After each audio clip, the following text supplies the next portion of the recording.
మనం ఉగాది యొక్క విశిష్టతను ఈ రోజు నైట్ తెలుసుకుంటున్నాం. నిజానికి ఇది ముందలే తెలుసుకోవాల్సింది.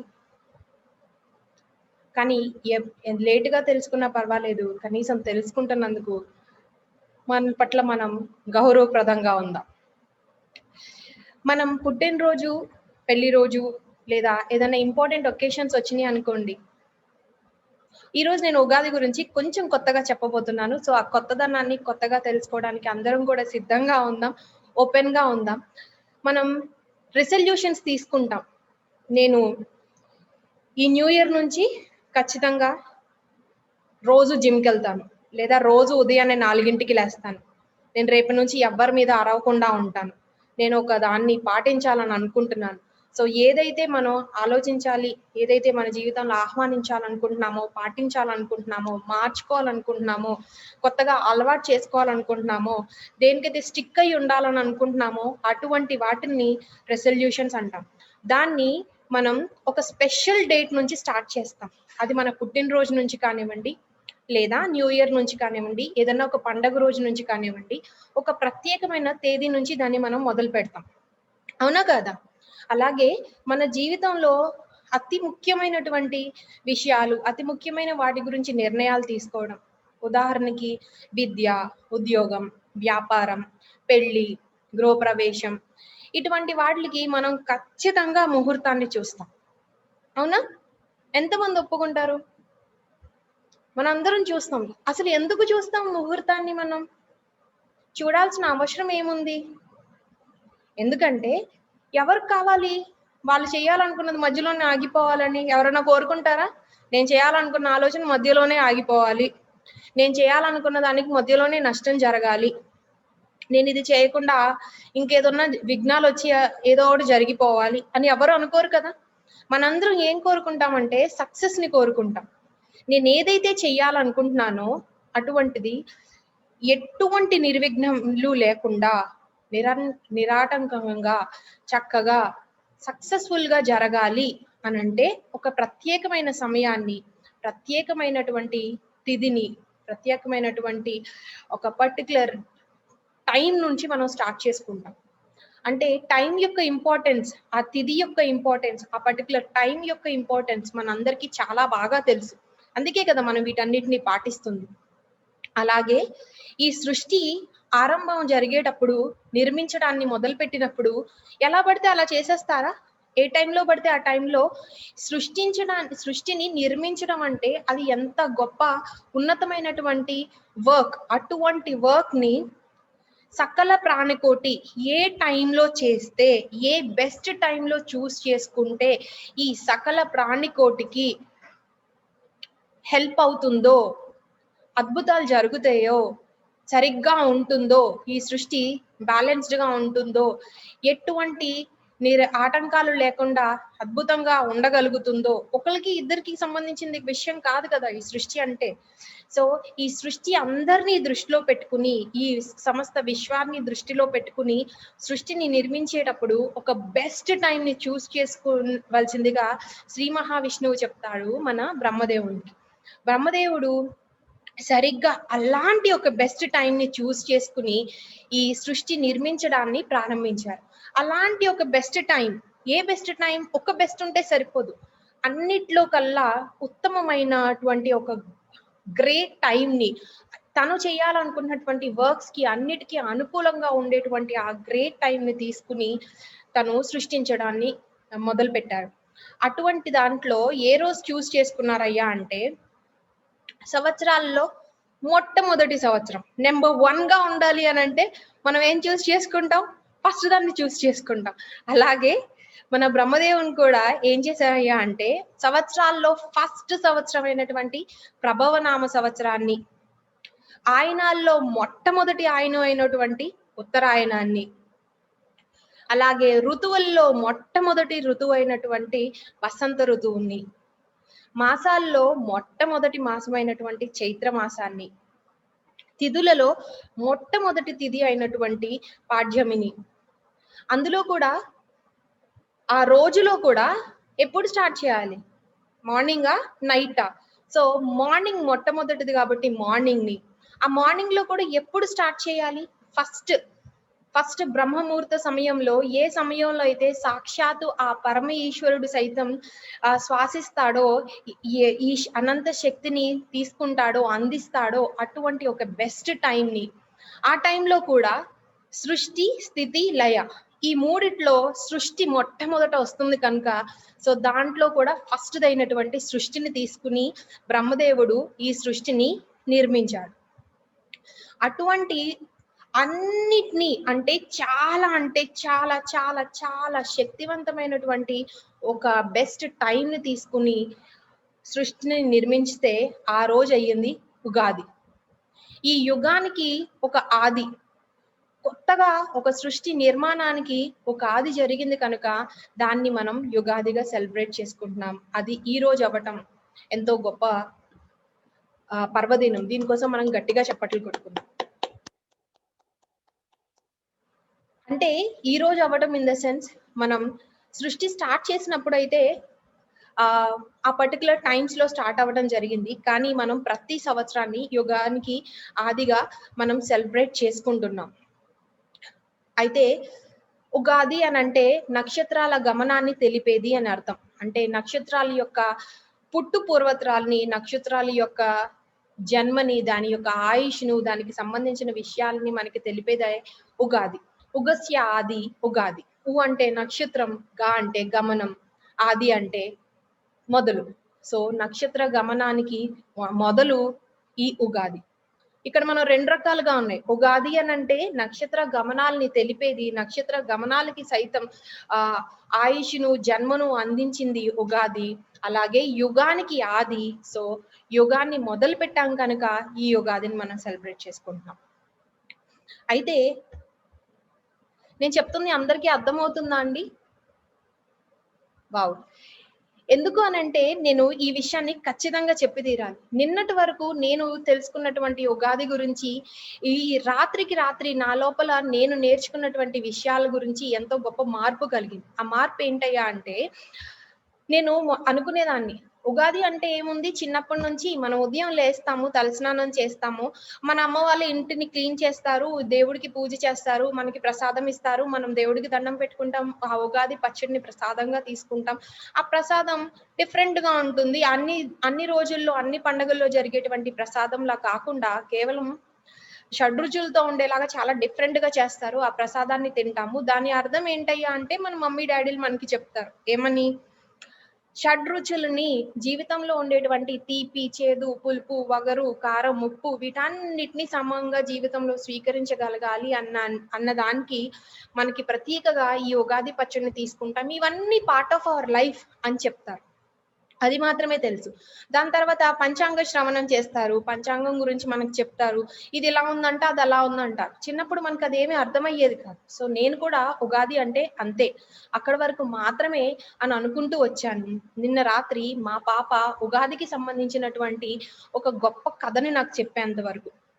ఆ కథని చెప్పిన తర్వాత, ఆ కథ నేను మీతో ఎలాగూ పంచుకుంటాను. ఆ కథ చెప్పిన తర్వాత ఏం జరిగింది అని అంటే, నేను దాన్ని తెలుసుకుంటూ, ఓ అవునా, దీనికి ఇంత గొప్ప ప్రత్యేకత ఉందా, ఓకే దాని తర్వాత ఏంటి, దాని తర్వాత ఏంటి అని తెలుసుకుంటూ వెళ్ళినప్పుడు, నేను ధ్యానం చేస్తాను కనుక నాకు ఆ జ్ఞానం కొద్దో గొప్ప ఉంది కనుక దాని యొక్క అంటే ఆ సారం, ఆ కథ వెనకాల ఉండేటువంటి సారం ఏంటి, మన జీవితంలో మనం ఈ పండుగను సెలబ్రేట్ చేసుకుంటున్న దాని వెనకాల ఉన్నటువంటి ఆ ఇంపార్టెన్స్ ఏంటి, ఆ సిగ్నిఫికెన్స్ ఏంటి అనేది తెలుసుకోవడం జరిగింది.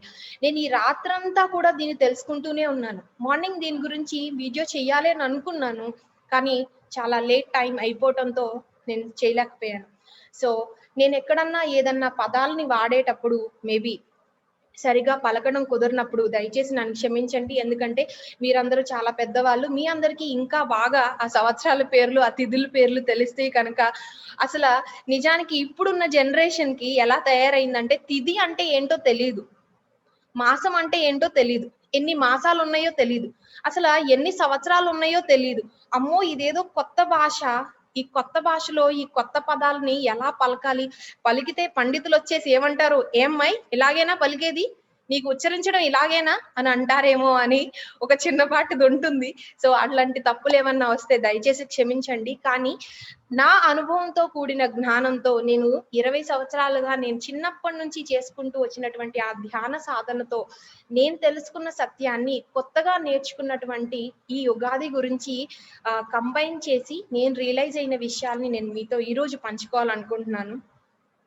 సో, ఏంటయ్యా అంటే మా పాప చెప్పిన కథను చెప్తాను ముందుగా. మన బ్రహ్మదేవుడు ఉదయాన్నే లేసి ఈ సృష్టి నిర్మించేసి చక్కగా సృష్టిని అంతా అయిపోయిన తర్వాత ఆఫీస్ నుంచి ఇంటికి వెళ్ళిపోయినట్టు తన డ్యూటీ దిగేసి తను హాయిగా రిలాక్స్ అయిపోయి తను యోగ నిద్రలోకి వెళ్ళిపోతారు. నిద్రలోకి వెళ్ళిపోయి ఉన్నప్పుడు ఏమవుతుంది అంటే ప్రళయం వచ్చి ఆ సృష్టి ఏదైతే నిర్మాణం జరిగిందో ఆ సృష్టి అంతమైపోతుంది, అంటే లయం అయిపోతుంది. మళ్ళీ నెక్స్ట్ రోజు లేస్తాడు, మళ్ళీ బ్రహ్మదేవుడు మళ్ళీ యథావిధిగా తన సృష్టిని తాను సృష్టిస్తాడు. మళ్ళీ నైట్ అయిపోతుంది, నైట్ అయిపోగానే మళ్ళీ తను డ్యూటీ దిగేస్తాడు, ఇంటికి వచ్చేస్తాడు కదా, యోగ నిద్రలో ఉంటాడు, మళ్ళీ లయం అయిపోతుంది, నెక్స్ట్ రోజు మళ్ళీ సృష్టిస్తాడు. సో బ్రహ్మదేవుడి యొక్క పని ఏంటయ్యా అంటే సృష్టిని నిర్మిస్తూ ఉండటం మాత్రమే. అయితే ఈ బ్రహ్మదేవుడి జీవితంలో ఉండేటువంటి ఒక రోజుని, ఆ రోజు ఏదైతే ఉందో పొద్దున్న నుంచి రాత్రి వరకు ఉండేటువంటి రోజుని కల్పం అని అంటారు. మనం అనుకుంటాం ఒక్క రోజులోనేనా సృష్టి జరిగేది, అంటే సృష్టి ఉండేది ఒక్క రోజేనా, పొద్దున్న సృష్టిస్తాడు నైట్కి మళ్ళీ సృష్టి లయమైపోతుంది అంటే దీని అర్థం ఏంటయ్యా అంటే మనం ఉండేటువంటి టైం జోన్స్ డిఫరెంట్. ఇక్కడ భూమి మీద మనిషి యొక్క కాలం వేరుగా ఉంటుంది, మనిషి యొక్క జీవితంలో మనం ఈ సమయాన్ని పోల్చుకుంటే అది వేరుగా ఉంటుంది. అక్కడ కల్పం అంటే బ్రహ్మదేవుడి యొక్క కాలంలో, బ్రహ్మ కాలంలో ఉండేటువంటి సమయం వేరుగా ఉంటుంది. సో ఆ బ్రహ్మదేవుడి యొక్క రోజు మనకి 4.32 బిలియన్ ఇయర్స్ తో సమానం అన్నమాట. సో సృష్టి ఎంతకాలం ఉంటుందంటే 4.32 బిలియన్ ఇయర్స్ ఉంటుంది.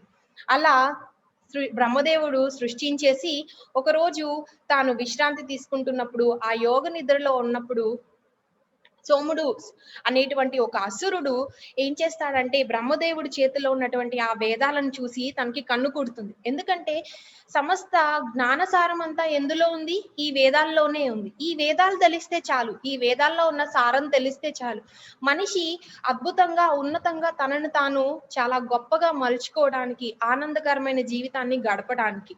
సో ఇటువంటి గొప్ప సారవంతమైన జ్ఞానాన్ని తాను దొంగిలించేస్తే, అది కూడా ప్రణవ కాలంలో దొంగిలించేస్తే సృష్టి అంతమైపోతుంది. అప్పుడు ఇంకా బ్రహ్మదేవుడు మళ్ళీ సృష్టి నిర్మాణం చేయలేడు. అప్పుడు ఈ సృష్టి మొత్తం తన కంట్రోల్లోకి వచ్చేసింది, తనకు నచ్చినట్టుగా తాను ఆడుకోవచ్చు అనేటువంటి ఒక కుళ్ళుతో తను ఏం చేస్తాడంటే ఆ దొంగతనాన్ని చేస్తాడు. వేదాల్ని దొంగతనం చేసి సముద్రపు అడుగును వెళ్ళి దాక్కుంటాడు. యథావిధిగా ఈ బాధ్యతను తీసుకోవాల్సింది ఎవరు? శ్రీ మహావిష్ణువు. శ్రీ మహావిష్ణువు ఎంటర్ అవుతారు దీంట్లో. ఓకే, ఇప్పుడు మళ్ళీ ఒక టైం వచ్చింది, నేను ఖచ్చితంగా మళ్ళీ ఈ ధర్మాన్ని ఎస్టాబ్లిష్ చేయాలి, ఆ అధర్మాన్ని నేను అణచివేయాలి. సో దుష్ట శిక్షణ శిష్ట రక్షణార్థం నేను మళ్ళీ ఇంకొకసారి ధర్మ స్థాపన చేయడం కోసం నేను మరొకసారి నేను మళ్ళీ అంటే ఫస్ట్ టైం తను ఎంటర్ అవుతున్నారు. మొట్టమొదటి అవతారం, తన ఫస్ట్ అవతారం అయినటువంటి మత్స్యావతారాన్ని తీసుకోవడం జరుగుతుంది. సో ఈ మత్స్యావతారాన్ని తీసుకునేటప్పుడు తను అంటే ఎప్పుడైనా మన అవతారాన్ని తీసుకునేటప్పుడు కేవలం అక్కడ జరిగినటువంటి ఆ వేదాలను దొంగిలించేసినటువంటి వ్యక్తిని చంపేస్తే మాత్రమే సరిపోదు, దాన్ని అసురవధ చేస్తే మాత్రమే సరిపోదు. మళ్ళీ ఎవరైతే ఆ ధర్మ మార్గాన్ని అనుసరిస్తున్నారో వారిని సైతం రక్షించాల్సినటువంటి బాధ్యత, అవసరం శ్రీ మహావిష్ణువుకి ఉంది. అంటే ధర్మస్థాపనని చేయాలి, అలాగే దుష్టుల్ని శిక్షించాలి, శిష్టులను రక్షించాలి, ఈ చెయ్యాలి ఖచ్చితంగా. సో దాంట్లో భాగంగా శ్రీ మహావిష్ణువు ఏం చేస్తాడంటే ఒక చిన్న చేప రూపంలో భూమిని పరిపాలిస్తున్నటువంటి సత్యవ్రతుడు అనేటువంటి ఒక రాజు ఉంటాడు. నేను చెప్తున్న దాంట్లో ఫాస్ట్ గా ఎవరికన్నా అనిపిస్తుందా? లేదు కదా? ఓకే. ఎందుకంటే మీలో చాలా మందికి తెలిసి ఉండొచ్చు, అలాగే చాలా మందికి తెలియకుండా ఉండొచ్చు. మనం ఈ పదాలన్నింటినీ క్యాచ్ చేయాలని ట్రై చేస్తాం, పదాలను వదిలేయండి. అది అర్థం కాని మనకి కల్పం, అయ్యో ఇదేదో ఉంది నాకు తెలియట్లేదు, దాన్ని వదిలేయండి. మనకు అర్థం కానటువంటి విషయాల్ని, పేరుని వదిలేయండి. ఒక బ్యాడ్ బాయ్ ఎవరో ఉన్నాడంట, ఏదో ఒక ఇంపార్టెంట్ దాన్ని దొంగతనం చేశాడంట, ఒక హీరో వచ్చాడంట అని మన సింపుల్ లాంగ్వేజ్, మన మోడర్న్ లాంగ్వేజ్ లో మనకి అర్థమయ్యే విధంగా తీసుకున్నప్పుడు మనం ఆ సారాన్ని మిస్ అవ్వకుండా పట్టుకోగలుగుతాం. లేదు, మనం ఆ పదాలనే పట్టుకోవాలని ట్రై చేసినప్పుడు దాని యొక్క జ్ఞానాన్ని మిస్ అయిపోతాం. సో శ్రీ మహావిష్ణువు ఒక చిన్న చాప రూపంలో సత్యవ్రతుడు అనేటువంటి ఒక మనిషి దగ్గరికి, ఒక రాజు, భూమిని పరిపాలిస్తున్నటువంటి రాజు దగ్గరికి వెళ్తాడు.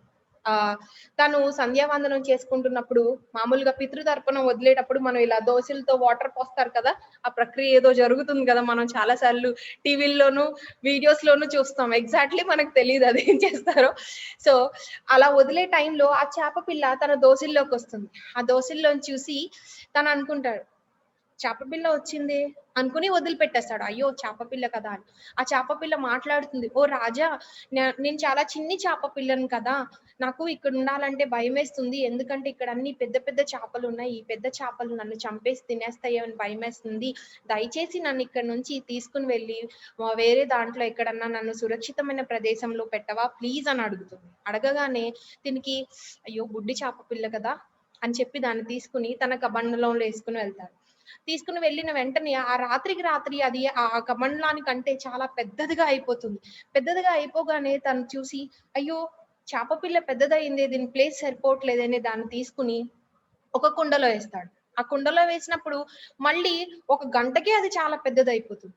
అరే పెద్దదయిపోయిందే, ఇప్పుడు దీన్ని ఏం చేయాలంటే చెప్తుంది చేప, ఓ రాజా నన్ను కొంచెం దీనికంటే పెద్ద దాంట్లో ఇవా చూసావా, నాకు పట్టట్లేదు అని. సరే అని చెప్పి తను దానికంటే పెద్దదైన ఒక సరస్సులో వదిలిపెడతాడు. ఆ సరస్సులో కూడా మళ్ళీ పెద్దదయిపోయింది. అయ్యో సరస్సు కూడా దీనికి పట్టట్లేదే అని చెప్పి మళ్ళీ ఏం చేస్తాడంటే తను ఒక సముద్రంలో, నదిలో వదిలిపెడతాడు. నదిలో కూడా పట్టదు. దాన్ని తీసుకెళ్లి సముద్రంలో వదిలిపెట్టడం జరుగుతుంది. అలా పెద్ద దాంట్లో వేసుకుంటూ సముద్రంలో వదిలిపెట్టినప్పుడు ఆ చేప పిల్ల అడుగుతుంది, ఓ రాజా ఏం చేస్తున్నావు, మళ్ళీ నన్ను ఈ సముద్రంలో వదిలిపెట్టేస్తే ఇక్కడ పెద్ద పెద్ద తిమింగలాలు ఉంటాయి, పెద్ద పెద్ద చేపలు ఉంటాయి, నేనేం బుడ్డిదాన్ని, నన్ను తినేస్తారు కదా, మళ్ళీ నాకు ప్రాణానికి ప్రాబ్లమే కదా అని అంటే ఆ సత్యవ్రతుడు అంటాడు ఒక చిన్న నవ్వు నవ్వి, నాకు నువ్వెవరో తెలిసిపోయిందిలే, ఎందుకంటే నువ్వు అన్ని చేపల్లా ఉన్నావా, నువ్వు చాలా గొప్ప మ్యాజిక్ చేపవి, నువ్వు క్షణాలలో గంటల్లో ఒక రాత్రికి రాత్రే నీ ఆకారాన్ని ఇంత గొప్పగా పెంచుకుంటూ వెళ్ళిపోతున్నావు. సాక్షాత్తు ఆ శ్రీ మహావిష్ణువే కదా తన శరీరాన్ని ఈ విశ్వమంతా వ్యాపించి ఉన్నటువంటి ఆ శ్రీ మహావిష్ణువు లాగా నువ్వు నీ శరీరాన్ని మొత్తం వ్యాప్తి చేస్తున్నావు, అంటే పెంచుకుంటూ వెళ్ళిపోతున్నావు, అంటే నువ్వే కదా శ్రీ మహావిష్ణువు, నాకు అర్థమైపోయిందిలే, అంటే నువ్వు ఏదో గొప్ప కార్యాన్ని చేయడం కోసం, మాలాంటి వాళ్ళని రక్షించడం కోసం నువ్వు వచ్చి ఉంటావు. సో ఏం చెయ్యాలి, ఎందుకు చేయడం కోసం వచ్చావో నాకు సెలవివ్వండి అని చెప్పి నమస్కరించి అడుగుతాడు. అడగగానే విష్ణువు చెప్తాడు, బానే కనిపెట్టావు, గుడ్ గుడ్ అని అప్రిషియేట్ చేసి చెప్తాడనమాట. అవును నేను వచ్చాను ఎందుకు అని అంటే ఇలాగా పరిస్థితి, సో నువ్వేం చెయ్యాలి అని అంటే, ఇప్పుడు బ్రహ్మదేవుడు మన రెస్టింగ్ టైంలో ఉన్నాడు, అంటే మన యోగ నిద్రలో ఉన్నాడు. మనకులా నిద్ర అని అనకూడదు, ఎందుకంటే వాళ్ళు గొప్పవాళ్ళు కనుక మనం యోగ నిద్రని యూజ్ చేయాలి. సో ఆ యోగ నిద్రలో ఉన్నాడు. మళ్ళీ తాను ఉదయం లేచేసరికి, అంటే తన ఉదయం అయ్యేసరికల్లా మనం ఆ ఈ ఈ రీప్లేస్ చేయాల్సి ఉంటుంది. ఈ వేదాలని దొంగిలించినటువంటి ఆ వ్యక్తిని పట్టుకుని మళ్ళీ మన వేదాలని రీప్లేస్ చేయాల్సి ఉంటుంది అని చెప్పి ప్లాన్ తో గైడ్ చేస్తారు. ఏమనంటే ఎగ్జాక్ట్లీ 7 days లో ఒక ప్రళయం వస్తుంది. నైమిత్తిక అనేటువంటి ఒక ప్రళయం వస్తుంది. ఆ ప్రళయంతో ఈ సమస్త విశ్వాలన్నీ కూడా నీటిమయం అయిపోతాయి. అన్ని విషయంలో ఉన్న వాటర్ అంతా కూడా వచ్చేసి ముంచేస్తుంది. అప్పుడు భూమికి కూడా నష్టం జరుగుతుంది. భూమి సరిగ్గా మునిగిపోయే సమయంలో నేను వచ్చి ఏం చేస్తాను అని అంటే, నీకు ఎగ్జాక్ట్లీ 7th day నీ దగ్గరికి ఒక బోట్ వస్తుంది. నువ్వు మునిగిపోతూ ఉన్న టైంలో, ఎగ్జాక్ట్లీ లాస్ట్ మూమెంట్ లో, భూమి సైతం మునిగిపోతూ ఉన్న టైంలో నీ దగ్గరికి ఒక బోట్ వస్తుంది, నావ వస్తుంది. ఆ నావలోకి నువ్వు అన్ని విత్తనాలని తీసుకుని, ఔషధాలని తీసుకుని, ఆ సప్త ఋషుల్ని సైతం తీసుకుని దాని లోపలికి ఎక్కు. అప్పుడు నేను ఒక పెద్ద చేప రూపంలో వస్తాను. చేప రూపంలో వచ్చినప్పుడు నువ్వు వాసుకితో ఆ నావకి అలాగే నా ముక్కుకి దానికి ఒక నాట్ అయ్యి గట్టిగా ముడేసి పెట్టు, నేను నిన్ను ఆ రాత్రంతా రక్షిస్తాను అని చెప్తాడనమాట. అయితే ఈ క్రమంలో, ఈ మార్గంలో నేను చాలా టెన్షన్ పెట్టేటువంటి అలలొస్తూ ఉంటాయి. భయంకరమైన సిట్యుయేషన్స్ నీ ముందల జరుగుతూ ఉంటాయి. దానికి ఎటువంటి కంగారు పడొద్దు అని చెప్తారు. అయితే ఎగ్జాక్ట్‌లీ అలాగే మన సత్యవ్రతుడు ఏం చేస్తాడంటే, అక్కడ కూర్చొని ఒక, ఒక నారతో ఒక చాపలాగా అల్లుకొని కూర్చుని శ్రీ మహావిష్ణువుని 6 రోజులు ధ్యానం చేసుకుంటూ ఉంటాడు. సరిగ్గా 7 రోజున ప్రళయం బాగా బీభత్సంగా వస్తుంది. వర్షం పడుతుంది. కుంభపోత వర్షం వస్తూ ఉంటుంది. భూమి సైతం మునిగిపోయేటువంటి పరిస్థితిలో ఆ సత్యవ్రతుడి దగ్గరికి ఒక పడవొస్తుంది. ఆ నావొస్తుంది. ఆ నావనెక్కుతాడు. తను ఔషధ మొక్కల్ని, అలాగే అన్ని విత్తనాల్ని యేసుకుని, ఎందుకంటే ఈ ప్రళయం వచ్చినప్పుడు మళ్ళీ మనం స్టార్ట్ చేయాలంటే మన దగ్గర హీల్ చేయడానికి ఔషధాలు ఉండాలి. అలాగే మళ్ళీ స్టార్ట్ చేయాలన్నప్పుడు మన దగ్గర పంట పండించడానికి ఆహారం ఉండడం కోసం మనకి ఆ విత్తనాలు ఉండాలి. అన్ని విత్తనాల్ని యేసుకుని, ఔషధ మొక్కల్ని యేసుకుని తను ఎక్కుతాడు. అలాగే సప్తఋషులు కూడా వచ్చి తనని జాయిన్ అవుతారు. సప్తఋషులతో చెప్తాడన్నమాట శ్రీ మహావిష్ణువు. ముందే చెప్తాడు. నువ్వు వెళ్ళేటువంటి మార్గం చాలా చీకటిగా ఉంటుంది. చాలా భయంకరంగా ఉంటుంది. భయాన్ని కలిగించేలా ఉంటుంది. ఇటువంటి మార్గంలో సైతం నువ్వు ఎప్పుడైతే సప్తఋషుల్ని నీ హెల్ప్‌గా తీసుకుంటావో, అప్పుడు వారి యొక్క తేజస్సు, వారి యొక్క శక్తి నీకు గైడెన్స్ అందిస్తుంది. నీకు ఆ వెలుతురులాగా హెల్ప్ అవుతుంది అని చెప్తాడు. అంటే ఇక్కడ మనం అర్థం చేసుకోవాల్సింది, సత్యవ్రతుడు అనేటువంటి వ్యక్తి ఒక నార్మల్ వ్యక్తిగా మనం తీసుకోకుండా, భూమి అంతరించిపోయేటప్పుడు అధర్మం ప్రబలినప్పుడు, ధర్మం పక్కదారికి వెళ్ళిపోతూ ఉన్నప్పుడు, నాశనమైపోయేటువంటి పరిస్థితి ఏర్పడినప్పుడు, సాక్షాత్తు శ్రీ మహావిష్ణువు లాంటి వారు అవతారాన్ని దాల్చి ఎవరికి గైడ్ చేస్తారు అనంటే, సత్యాన్ని వ్రతముగా ఆచరించేటువంటి వ్యక్తికి గైడ్ చేస్తారు. అంటే ఇక్కడ సత్యవ్రతుడు అనేటువంటి వ్యక్తిని కాపాడటం కోసం మాత్రమే శ్రీ మహావిష్ణువు వచ్చాడా? వేదాలని దొంగిలించిన వ్యక్తిని సంహరించడానికి, వేదాలని రీప్లేస్ చేయడానికి కేవలం ఒక్క మనిషి కోసమే మాత్రమే వచ్చాడా అంటే కాదు. సత్యాన్ని వ్రతముగా ఆచరించేటువంటి మనుషులు ఎవరైతే ఉంటారో, ధర్మబద్ధంగా జీవించేటువంటి వారు ఎవరైతే ఉంటారో, అటువంటి ఆపత్కాలం ఏర్పడినప్పుడు వారిని సైతం రక్షించడం తన బాధ్యతగా ఉంటుంది. వారికి గైడెన్స్ అందించడం తన బాధ్యతగా ఉంటుంది అని చెప్పడాన్ని మనం ఇక్కడ అర్థం చేసుకోవాలి. సో, సత్యాన్ని వ్రతంగా ఆచరించేటువంటి మన సత్యవ్రతుడికి ఏ నావ అందివ్వబడింది? ఆ మార్గం, ఆ శ్రీ మహావిష్ణువుని చేరుకునేటువంటి మార్గం, ఆ సురక్షితమైన మార్గం, తనను తాను తెలుసుకునేటువంటి మార్గం, ఆ సరియైన మార్గాన్ని అందించటమే ఆ నావని అందించడం అంటే. సో, ఆ నావన్‌లో మనకి సప్తఋషుల్ని ఎందుకుంచాలి అనంటే, ఆ సప్తఋషులు ఆ జ్ఞాన సారం ఏదైతే ఉందో, ఆ సప్తఋషుల ద్వారా మనకు అందివ్వబడుతుంది. సో, వారిని ఎప్పుడైతే మనం పట్టుకుంటామో, మనం వెళ్ళేటువంటి ఆ మార్గం, ఆ చీకటిగా, భయంకరంగా మన జీవితాల్లో కుదిపివేసేటువంటి పరిస్థితులు ఏర్పడే విధంగా ఉన్నప్పుడు, ఆ మార్గం వారు అందించినటువంటి ఆ జ్ఞానం మనకి ఒక మార్గంగా, ఒక లైట్‌గా మనకి దారిని చూపిస్తుంది. ఇక్కడ వరకు నేను చెప్పిన దాంట్లో ఎవరికైనా ఏదైనా కన్‌ఫ్యూజన్ ఉందా? లేదు కదా?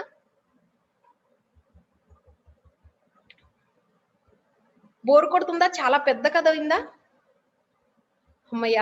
ఎందుకంటే మీరందరూ బిగుసుకుపోయి కనిపిస్తున్నారు. నేను చెప్పుకుంటూ వెళ్ళిపోతూ ఉన్నాను నాన్ స్టాప్‌గా.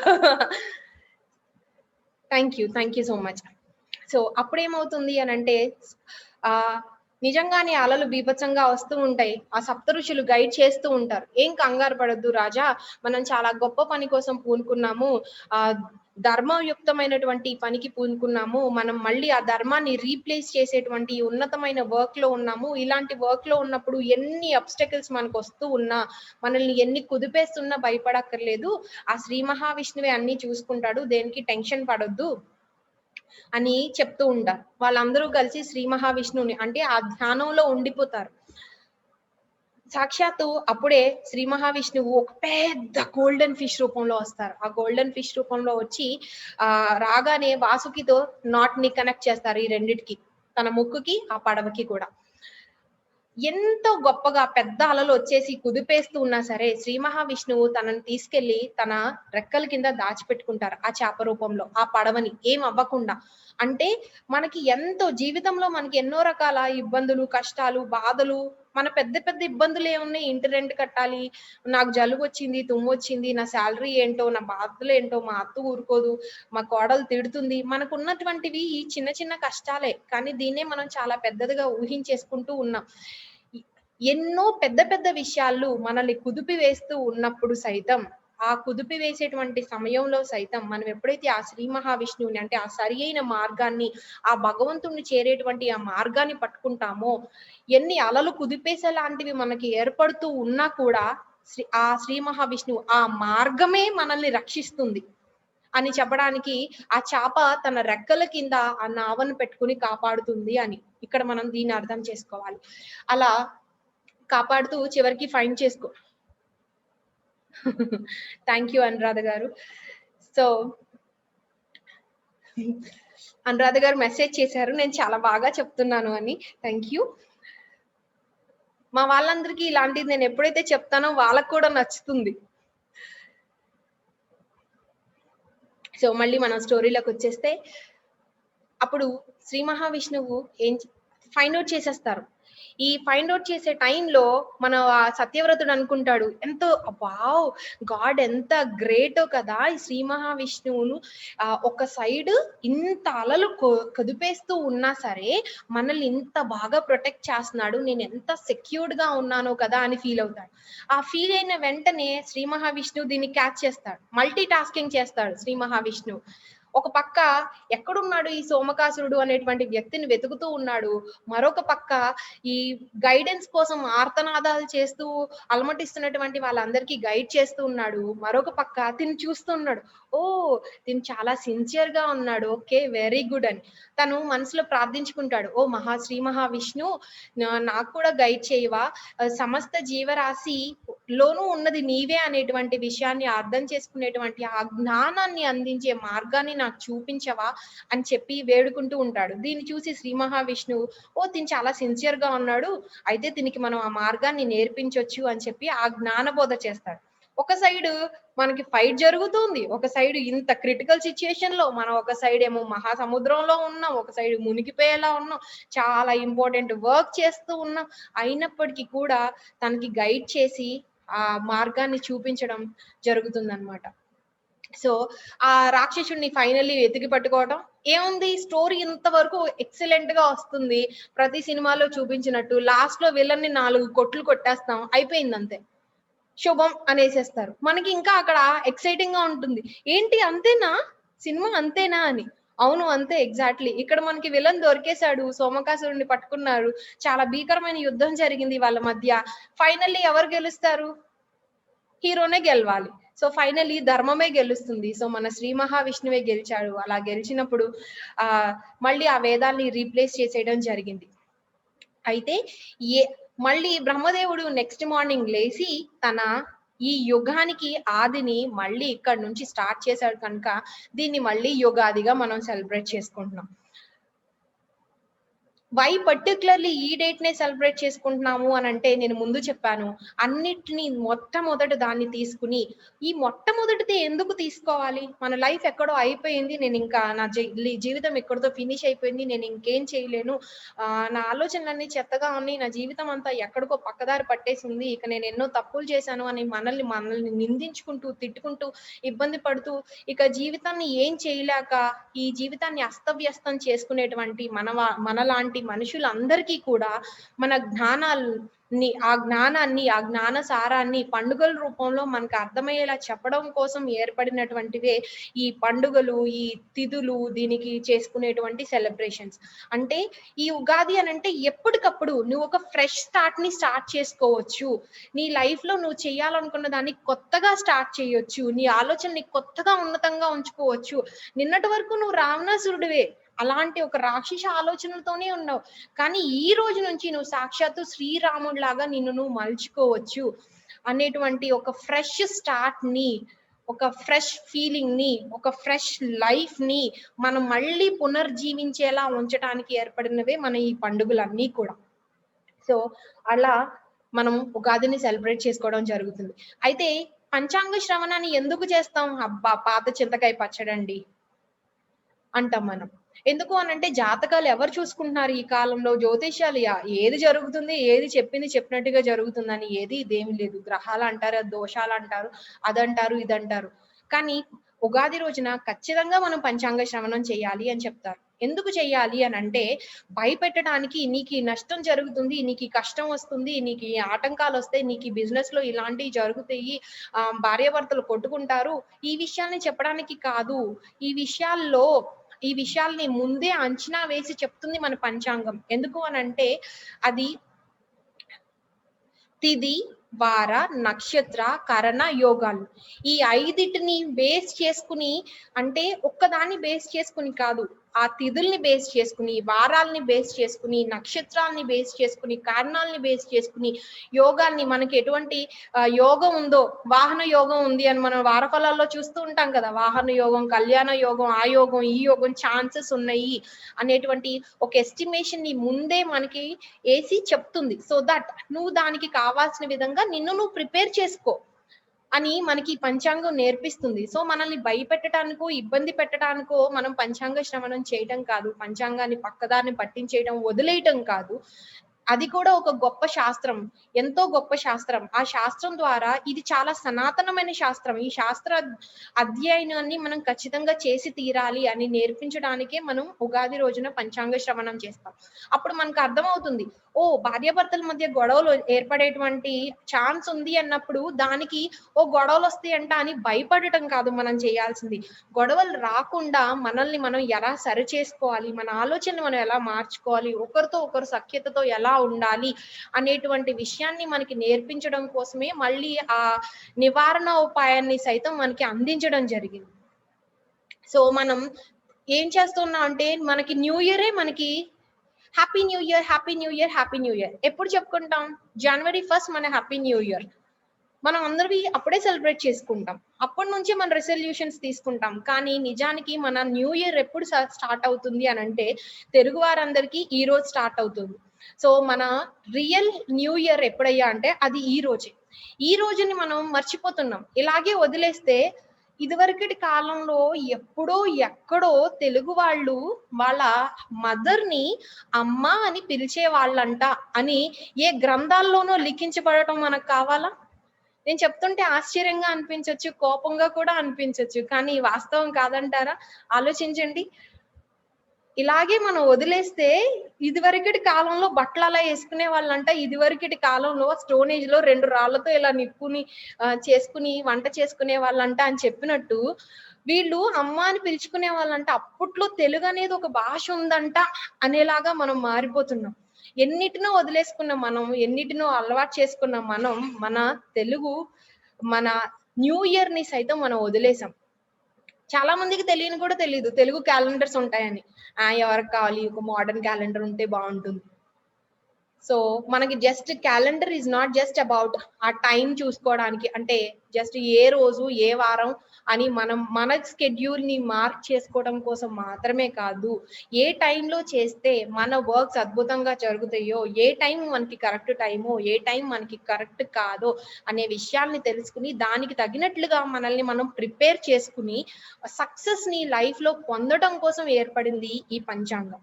సో దీన్ని మనం అపార్థం చేసుకోకుండా తెలుసుకుందాం, నేర్చుకుందాం. అయితే దాంట్లో ఉన్నటువంటి విషయాల పట్ల భయపడకుండా, ఇవి మనల్ని గైడ్ చేయడం కోసం వచ్చినవా, మనకి నేర్పించాల్సిన విషయాలను నేర్పించడం కోసం వచ్చినవా అనే విషయాన్ని అర్థం చేసుకుంటూ లైఫ్‌లో సక్సెస్‌ని పొందుదాం. ఇక మనం ఉగాది రోజున చేసుకునేటువంటి ఈ ఉగాది పచ్చడిని ఎలా చేస్తాం? మనకు బాగా తెలుసు కదా! ఓకే. స్వీట్ కావాలి. స్వీట్ అంటే ఏంటి? షుగర్ ఎయొచ్చు, బెల్లం ఎయొచ్చు. ఆహ్, ఏది లేదు అనంటే షుగర్ ఫ్రీ పౌడర్ గూడా ఎయొచ్చు.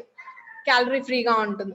సో, కారం ఎయ్యాలి అనంటే ఆశీర్వాద్ కారము ఏదో ఒక కారం మన ఇంట్లో ఉండేటువంటి కారం ఎయొచ్చు. ఉప్పు అంటే టాటా సాల్ట్ ఎసేయొచ్చు. లేకపోతే మనం ఏది కావాలంటే అది మనకి మోడర్న్ టైమ్స్‌లో మన బిజీ లైఫ్స్‌లో అది మన తప్పు కాదు. మనం అందరం చేస్తున్నటువంటి పొరపాటే. దయచేసి అపార్థం చేసుకోకండి. నేనెవరిని నిందించట్లేదు. మన ఈ మోడర్న్ టైమ్స్‌లో మనం బిజీ అయిపోయి ఎలా తయారైపోయామంటే, జస్ట్ ఒక ఫార్మాలిటీ మాత్రమే. ఆ 6 డేస్‌ని నోటికి తీసుకోవడం జస్ట్ ఒక ఫార్మాలిటీ మాత్రమే. ఆ ఫార్మాలిటీతో మనం ఏం రియలైజ్ అవుతామంటే, అన్ని experiences part of our life. అన్నిటిని యాక్సెప్ట్ చేయాలి అనే విషయం కోసమే కదా! ఏమైతే ఏమైంది అని అనుకుంటాం. కానీ కాదు. మనం ఎలా అయితే మొట్టమొదటి దాన్ని మనం తీసుకుంటూ వచ్చామో, తీపిగా తీసుకున్నప్పుడు మొట్టమొదటి చెరుకుని, ఈ వసంత ఋతువు ఏర్పడినప్పుడు మొట్టమొదటి చెరుకు ఏదైతే వస్తుందో, చెరుకు పంట ఏదైతే వస్తుందో, ఆ పంటలోని మొట్టమొదటి చెరుకుని, అలాగే కారం, కారం అంటే ఆ మొట్టమొదటి మిరియాల్ని, ఉప్పు అనంటే ఆ సముద్రంలో ఉండేటువంటి అప్పుడే వచ్చినటువంటి ఈ వసంత ఋతువు టైంలో వచ్చినటువంటి ఆ మొట్టమొదటి ఆహ్, ఉప్పుని, అలాగే చేదు, ఆ మొట్టమొదటి ఆ వేప పూతని, ఆ వగరు కోసం మనం పిందెలుగా ఉండేటువంటి మామిడికాయని, ఆ వగరుగా ఉండేటువంటి ఆ మామిడిని, పులుపు కోసం చింతకాయని, వీటిని మనం తీసుకొని దేవుడికి నైవేద్యంగా పెడతాం. ఏమని అంటే ఆహ్, ఈ పంటని, ఈ టైంలో ఈ పంటని మాకు అందించినందుకు థాంక్ యూ సో మచ్ అని ఒక గ్రాటిట్యూడ్‌ని ఫీల్ అవుతూ దేవుడి పట్ల దాన్ని మనం దేవుడికి అర్పించి దాన్ని ప్రసాదంగా మనం తీసుకుంటాం. ఈ ఈ షడ్రుచులు ఏవైతే ఉన్నాయో, ఈ షడ్రుచుల్ని ఈ టైంలో పర్టిక్యులర్‌గా మనం తీసుకోవటం వల్ల మన శరీరంలో అటువంటి వాత, పిత్త, కఫ దోషాలని నివారిస్తుంది. బ్యాలెన్స్ చేస్తుంది. చెరుకు మన శరీరానికి చల్లదనాన్ని కలుగజేస్తుంది. చలవని చేస్తుంది. ఈ ఎండాకాలం రాబోతుంది. ఈ ఎండాకాలంలో మనకి ఏవేవి కావాలో శరీరం దానికి కావాల్సిన విధంగా అది ప్రిపేర్ చేసుకుంటుంది. ఈ రోజు నుంచి మన కాలం అంటే మన ప్రకృతి మారిపోతూ ఉంటుంది. ఈ పంచభూతాల్ని వాటిని రీస్టోర్ చేసుకుంటాయి. వాటిల్ని రెజెనరేట్ చేసుకుంటాయి. చాలా శక్తివంతం చేసుకుంటాయి. భూమి ఆ సూర్యరశ్మిని తీసుకొని భూమి లోపలికల్లా ఆహ్, మనం ఏదైతే బొగ్గులనుకుంటున్నామో అంటే రత్నాలు ఆహ్, దానికి కావాల్సిన మినరల్స్ ఏవైతే పోయినాయి అని అనుకుంటున్నామో, భూమి లోపల ఉండేటువంటి ఆ సారం కోల్పోయిందని అనుకుంటున్నామో, ఈ శక్తివంతమైన రోజున భూమి తనను తాను రీస్టోర్ చేసుకుంటుంది. అంటే భూమిని నమ్ముకున్న వారికి ఖచ్చితంగా బంగారమై తీరుతుంది. దాని లోపల కావాల్సిన మార్పుల్ని మనకి ఆహ్, వృద్ధిని పొందే విధంగా మనకి గొప్ప ఉపయోగాల్ని కలిగించే విధంగా భూమి తనను తాను రీస్టోర్ చేసుకుంటుంది ఈ రోజు. ఈ టైం నుంచి కూడా. అలాగే వాటర్ సైతం పైన ఎంత ఎండొచ్చేసి ఉన్నా కూడా ఆ వాటర్ భూమి లోపల ఉన్నటువంటి వాటర్ వచ్చి ఆ యొక్క చెట్లకి, వేర్లకి అంది ఆ పంట నష్టం కాకుండా, పంటకి ఎటువంటి ఇబ్బంది కలగకుండా మన వాటర్ ఎలిమెంట్ హెల్ప్ చేస్తుంది. అలాగే గాలి. పగలంతా ఎంత ఎండ పోసినా సాయంత్రం అయ్యేసరికి మనకొక చల్లదనం వస్తుంది చూసారా? ఇది మనం ఎప్పుడు గమనిస్తామంటే శ్రీరామనవమి రోజున గమనిస్తాం. మనం చాలా మంది అంటూ ఉంటారు. నేను చిన్నప్పుడు వినేదాన్ని చాలా సార్లు. ఏమనంటే శ్రీరామనవమి రోజున పగలంతా ఎండ కాస్తుంది. కానీ సాయంత్రం ఖచ్చితంగా వర్షం పడి తీరుతుంది. శ్రీరామనవమి రోజు మాత్రం పడి తీరాల్సిందే అని. ఎందుకంటే పగలంతా ఎంత వేడిగా ఉన్నా సాయంత్రం అయ్యేసరికి చల్లగా ఉంటుంది. అంటే ఈ టైం నుంచి మనం రెండిటి మధ్యలోంచి ఒక బ్యాలెన్స్‌ని తెచ్చుకుంటాం లైఫ్‌లో. ఉగాది అంటే బ్యాలెన్స్. ఉగాది అంటే ఏ బ్యాలెన్స్ అంటే లైఫ్‌కి సంబంధించిన బ్యాలెన్స్. డే, నైట్ 2 రాత్రి, పగలు సక్సెస్, ఫెయిల్యూర్స్ మన జీవితంలో ఎప్పుడు 2 ఉంటూనే ఉంటాయి. ఆ రెండిటి మధ్యలోంచి మనం బ్యాలెన్స్‌డ్‌గా జీవించడాన్ని మనకి నేర్పిస్తుంది, అలవాటు చేస్తుంది ఈ ఉగాది. ఇది ఈ ప్రకృతి నుంచి మన లోపల తెలియకుండానే మనల్ని మెంటల్లీ ప్రిపేర్ చేసేస్తుంది. సో, ఈరోజు చాలా విశిష్టతలున్నాయి ఈ రోజుకి. మనం ఇలా చెప్పుకుంటూ వెళ్తే ఈ టాపిక్ కొన్ని గంటల పాటు వెళ్ళిపోతూనే ఉంటుంది. అండ్ నన్ను ఆపలేదనంటే నేను ఇలాగే వెళ్ళిపోతూ ఉంటాను. సో, నేను కట్టే కొట్టే తెచ్చేలాగా కొన్ని విషయాల్ని కంక్లూడ్ చేసేయాలనుకుంటున్నాను. డియర్ ఫ్రెండ్స్, ఈ రోజుని కేవలం ఉగాది పచ్చడి తినటంతో సరిపెట్టేసుకోకుండా, కేవలం పంచాంగ శ్రవణంతో సరిపెట్టేసుకోకుండా, మన లైఫ్‌కి ఒక స్టార్ట్ ఈ రోజు. నా లైఫ్‌కి కావాల్సిన రిజల్యూషన్‌ని నేను ఈ రోజు నుంచి తీసుకోవచ్చు. నిన్నటి వరకు అంతా ఒక స్టోరీ. కానీ ఈ రోజు నుంచి ఒక స్టోరీ. నేను ఏది చేయాలనుకుంటున్నానో దాన్ని చేయడానికి నాకెవ్వరూ సపోర్ట్ చేసేవాళ్ళు లేరు అని అనుకుంటున్నాం. కానీ అది మన భ్రమ. మనకి సపోర్ట్ చేయటానికి పంచభూతాలు ఉన్నాయి. అది తనని తాను రీస్టోర్ చేసుకొని, తనని తాను అద్భుతంగా శక్తివంతం చేసుకొని, మనందరిని కూడా ఆటోమేటికల్లీ అప్‌గ్రేడ్ చేసేస్తుంది. అలా ప్రకృతి మనకి సహకరిస్తుంది.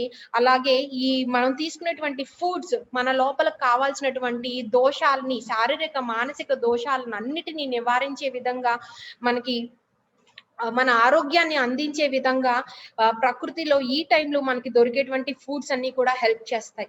సో, మనం ఈ రోజున దాంట్లో మనకు చెప్తారనమాట. ఉదయాన్నే లేసి స్నానం చేయండి అని. మనం స్నానం ఖచ్చితంగా చేయాలి. ఎప్పుడు చేయాలి? ఉదయం 4కి లేసి బ్రహ్మముహూర్త టైంలోనే ఈ ఉగాది రోజున తల స్నానం చేయాలి అని చెప్తారు. మనం అనుకున్నాం, ఏ 4కి చేస్తేనే ఉగాది సెలబ్రేషన్సా? 8కి చేస్తే కాదా? చెయ్యకపోతే నిన్న తలస్నానం చేశాను. నా హెయిర్ మళ్ళీ ఇవాళ చేస్తే పాడైపోతుంది. ఈ శక్తివంతమైన రోజున మనం ఎప్పుడైతే ఉదయాన బ్రహ్మముహూర్త టైంలో చాలా ఎనర్జిటిక్ టైంలో మనం ఎప్పుడైతే లేసి తలస్నానం చేస్తామో, తలస్నానం చేసినప్పుడు మన బ్రహ్మరంధ్రం నుండి మన శరీరం అంతా కూడా శుభ్రపడుతుంది. మనం స్నానం చేస్తే శుభ్రపడేది కేవలం మన శరీరం మాత్రమే కాదు. మన మనసు కూడా శుభ్రపడుతుంది. నిజంగా నా మనసు శుభ్రంగా లేదండి అని ఎవరన్నా చెప్తున్నారంటే ఖచ్చితంగా మీరు సరిగ్గా స్నానం చెయ్యట్లేదండి. సరిగ్గా స్నానం చేయండి. మీ మనసు సైతం శుభ్రపడుతుంది. మనకి ధ్యానం కూడా తెలియక్కర్లేదు. పూజలు కూడా చేయటం తెలియక్కర్లేదు. మనం సరిగ్గా స్నానం చేస్తే మన మనసు ఆటోమేటికల్లీ శుభ్రపడుతుంది. ఎందుకంటే వాటర్ ఎలిమెంట్ మనల్ని క్లెన్స్ చేస్తుంది. కేవలం పైన మాత్రమే కాదు, తలని మాత్రమే కాదు, తల లోపల ఉండేటువంటి ఆలోచనల్ని సైతం వాటర్ ఎలిమెంట్ క్లీన్ చేస్తుంది. మనం ఏమనుకున్నాం అంటే పెద్ద వాటర్‌కి ఏమంత శక్తి ఉంది? భూమికి ఏమంత శక్తి ఉంది? గాలికి ఏమంత శక్తి ఉంది? ఒక్కసారి పంచభూతాల శక్తిని ఒక్కసారి గుర్తు చేసుకోండి. ఏ వర్షమో పడుతున్నప్పుడు, ఏ పిడుగులో పడుతున్నప్పుడు, ఏ భూకంపమో వస్తున్నప్పుడు అప్పుడు మనం రియలైజ్ అవుతాం. మనం వీడియోస్ చూస్తూ ఉంటాం చూసారా? బిల్డింగ్ ఇలా వెళ్ళిపోతున్నప్పుడు ఏం శక్తి ఉంది వాటర్‌కి? ఒకసారి ఆలోచించండి. ఒక బిల్డింగ్‌ని తీసుకెళ్ళిపోయి ఎంత పెద్దదాన్నైనా, ఎంత మందినైనా తన లోపల ఇలా అవలీలగా ఇలా సెకండ్స్‌లో గేమ్ మొత్తం మార్చేసేంత గొప్ప శక్తి ఈ పంచభూతాలకి ఎప్పుడూ ఉంది. మనమేమనుకుంటున్నామంటే మన ఆగడాలు ఎప్పటి వరకు సాగుతాయి అంటే ఆ పంచభూతాలు బ్యాలెన్స్ తప్పకుండా ఉన్నంత వరకే సాగుతాయి. ఒక్కసారి అది కాదు అనుకుందనుకోండి మనం ఎక్కడున్నాం? మన ఉనికి ఎక్కడుంది? మన అస్తిత్వం ఎక్కడుంది? సో, నేను ఈ విషయం భయపెట్టడానికి చెప్పలేదు. అంటే మనం రియలైజ్ అవ్వాలి. మన పంచభూతాలు మన శరీరంలో ఉన్నాయి అనే విషయాన్ని రియలైజ్ అవ్వాలి. ఆ పంచభూతాల యొక్క సహాయంతో మనం జీవిస్తున్నాము అనేటువంటి విషయాన్ని రియలైజ్ అవ్వాలి.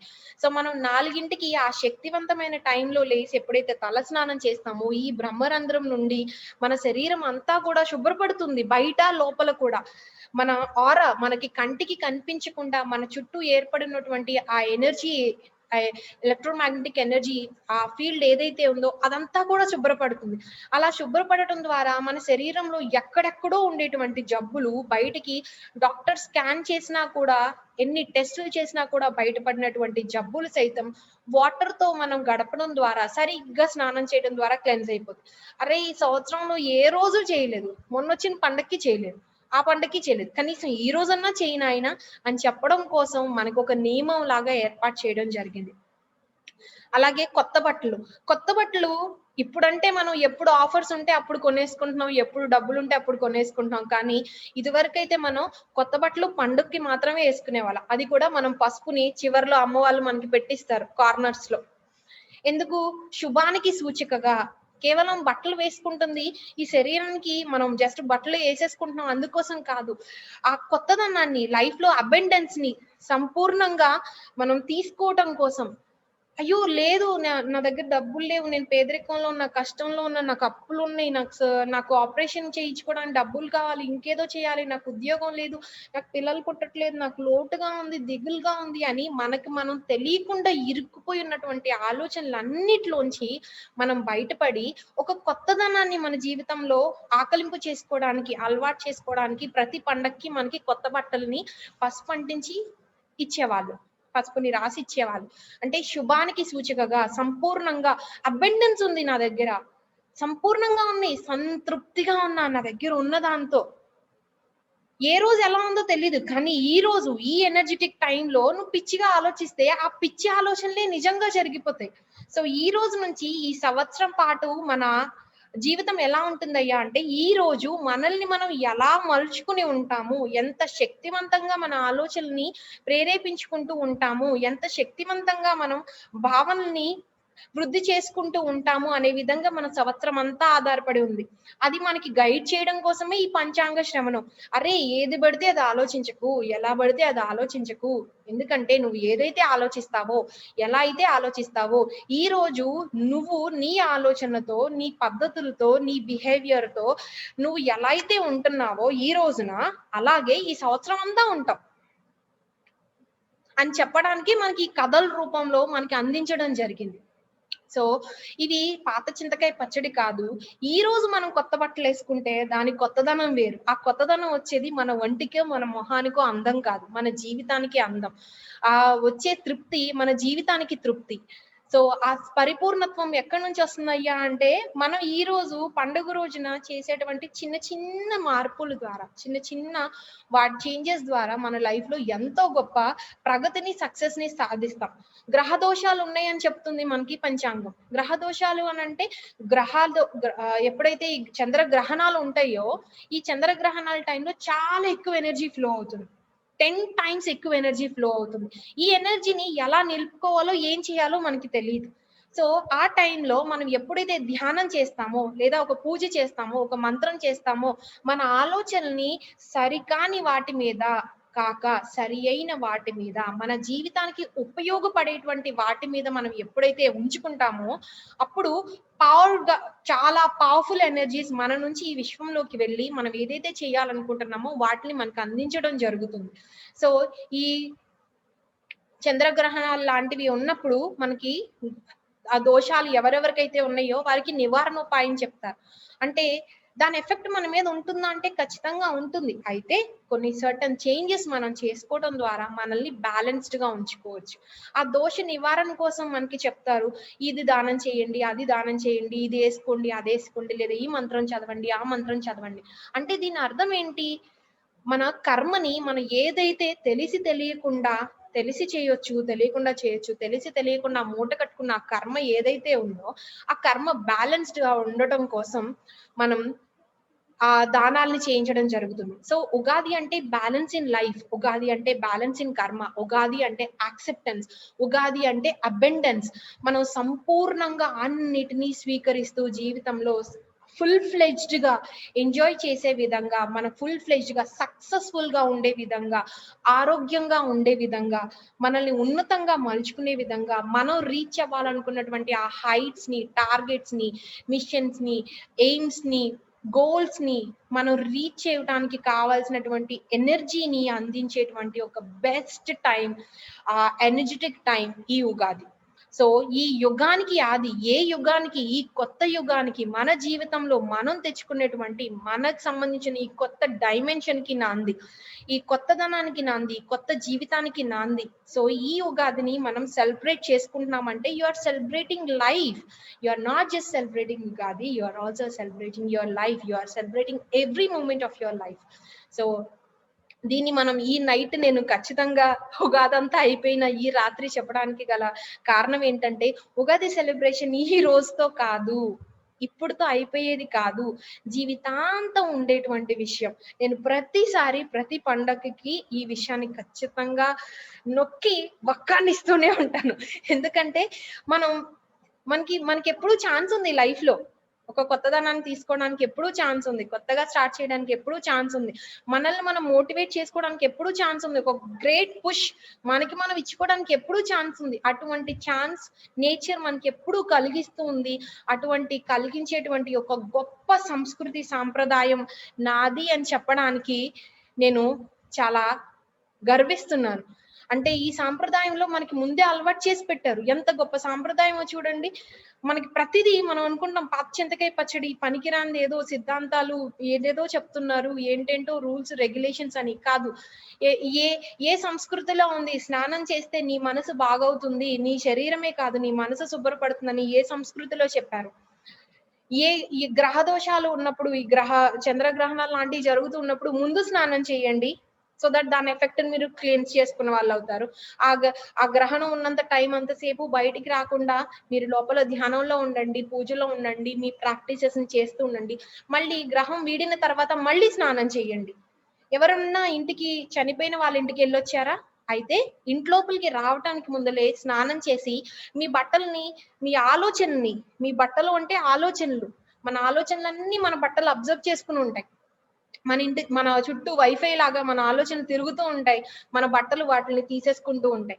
సో, ఆ చెత్త ఆలోచనల్ని, ఆ బాధాకరమైన ఆలోచనల్ని, నీ జీవితానికి ఉపయోగపడినటువంటి ఆలోచనల్ని, ఆ దుఃఖపూరితమైన ఆలోచనల్ని, నీకు పనికిరాని ఆలోచనలకి సంబంధించిన మొత్తాన్ని వదిలేయి. నీ బట్టల్ని సైతం బయటే వదిలేసి, వాటర్ పోసుకొని, తలారా వాటర్ పోసుకొని, మళ్ళీ ఇక్కడే చేయొచ్చుగా స్నానం.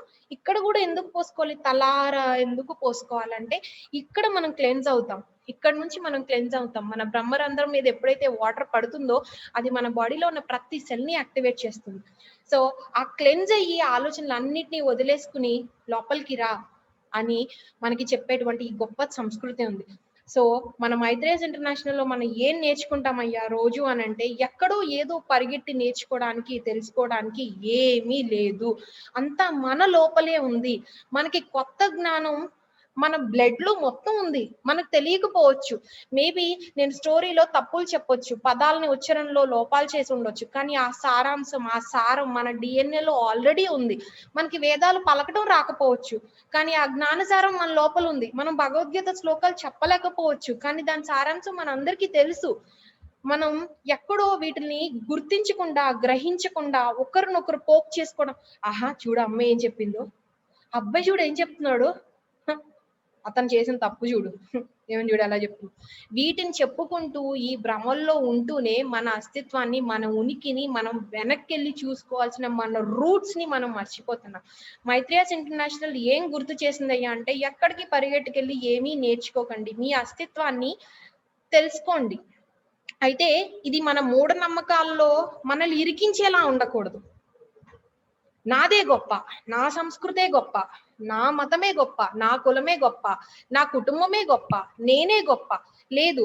అందరూ గొప్ప వాళ్ళే. అందరి దగ్గర అన్ని గొప్పతనాలు ఉన్నాయి. అయితే మన దాని పట్ల ఉండేటువంటి అభిమానాన్ని, గౌరవాన్ని కలిగి ఉండి, మనకి కావాల్సినట్టుగా బెస్ట్‌గా మనకంటే నాకొక్కదానికే కాదు, ఈ మానవాళ్ళందరికీ కావాల్సినటువంటి ఆ బెస్ట్ దాన్ని మనం అందించాలి. అటువంటి అందించేలా ఉన్నప్పుడు మీరు ఏ కులం వారైనా, ఏ మతం వారైనా, ఎవరైనా ఏ నష్టం లేదు. కానీ మనకొచ్చేటువంటి అన్ని నష్టాలు, కష్టాలు, ఇబ్బందులు ఎందుకొస్తున్నాయ్యా అంటే ఒకరినొకరు నిందించుకోవడం వలన వస్తుంది. సో, ఆ నిందించుకోవడాలు ఆపేసి మళ్ళీ మనందరం కలిసి ఒక గొప్ప ప్రయత్నం చేద్దాం. నేనింత తెలుసుకున్నాను, మీరింత తెలుసుకున్నారు. మనం కలుపుదాం. ఇంతవుతుంది ఆ జ్ఞానసారం. దీన్ని మరొకరు దాంతో కలుపుదాం. అప్పుడు ఇంతవుతుంది ఆ జ్ఞానసారం. ఆ తెలుసుకున్న జ్ఞానసారం మనకి ఉపయోగపడాలి. కానీ ఆ తెలుసుకున్న జ్ఞానం మనకి అహంకారాన్ని, నష్టాన్ని, క్రోధాన్ని, ద్వేషాన్ని, ఈర్ష్యని రగిలించకూడదు. నేను ఎలాగో కులం, మతం అనే పేరులు వాడాను కనుక కొత్త వాళ్ళెవరన్నా ఉంటే వాళ్ళు కన్‌ఫ్యూజ్ అవ్వకుండా ఉండటం కోసం ఒక చిన్న క్లారిఫికేషన్.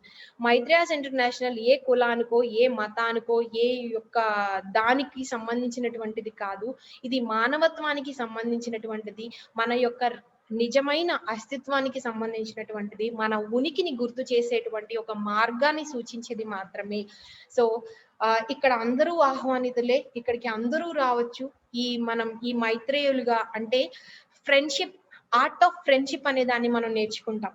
ఈ ఆర్ట్ ఆఫ్ ఫ్రెండ్‌షిప్ అనేది ఎలా నేర్చుకుంటామంటే మీరు నేను ఒప్పుకోక్కర్లేదు అన్ని విషయాల్ని.